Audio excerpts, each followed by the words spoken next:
আমরা একটা অভিযোগ পাই যে এখানে কিছু ব্যালট পেপার বাইরে চলে গেছে, এরকম কিছু তথ্য আমরা পাই। আর সেই তথ্য পাওয়ার পর আমরা এখানটাতে আসি, আমরা আমাদের স্বাভাবিক কার্যক্রম পরিচালনা করি।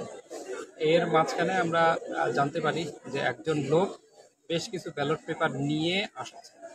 আমরা তাকে ফলো করি এবং আমরা গোপনে অনুসন্ধান করে দেখতে পাই যে সেই ব্যালট পেপার নিয়ে 600 ব্যালট পেপার সে প্রিজাইডিং অফিসারের কাছে জমা দিচ্ছে। তখন আমরা ওই ব্যক্তির নাম ইরশাদ, আমরা তখন তাকে হাতে নাতে আটক করি, তাকে হেফাজতে নেই এবং প্রিজাইডিং অফিসারের কাছে তখন আমরা দেখতে চাই। তখন প্রিজাইডিং অফিসারের কাছে আমরা দেখতে পাই যে এটা সকাল 8টার আগে সরবরাহ করেছে।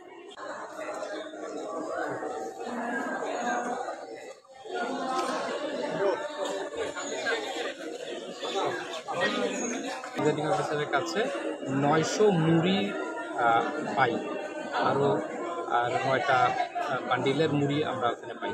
কিন্তু আমরা ব্যালট পেপার সিল মারা ব্যালট পেপার পাই 600।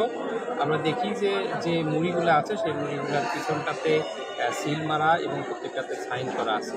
পরবর্তীতে ম্যাজিস্ট্রেট, নির্বাচন কমিশনের প্রতিনিধি সবাই আসে, সবার উপস্থিতিতে সবার সম্মতিতে আমরা 2 জন লোককে আমাদের হেফাজতে নেই। এর মধ্যে প্রিজাইডিং অফিসারকে আমরা আমাদের হেফাজতে নেই এবং ওই এজেন্টকে আমরা আমাদের হেফাজতে নেই। তাদেরকে জিজ্ঞাসাবাদ করি। জিজ্ঞাসাবাদে এজেন্ট বলে মোট 900 ব্যালট পেপার প্রিজাইডিং অফিসারের সহযোগিতা এসে বাইরে নিয়ে গিয়েছে এবং সেই সবের বাইরে সিল মেরে চেয়ারম্যানের যে 300 সেই 300 বিভিন্ন ভোটারের মাধ্যমে ব্যালট পেপারের গুলোকে নিয়ে এসে বক্সে ফেলে দিয়েছে।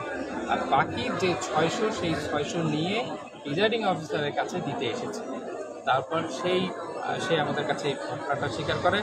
আমরা তাদেরকে হেফাজতে নেই। নির্বাচন কমিশনের যে সিদ্ধান্ত সেই সিদ্ধান্ত অনুযায়ী আইনগত ব্যবস্থা গ্রহণ করা হবে। আপাতত প্রিজাইডিং অফিসার এবং এখানকার একজন এজেন্ট, এই 2 জন আমাদের হেফাজতে আছে।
হ্যাঁ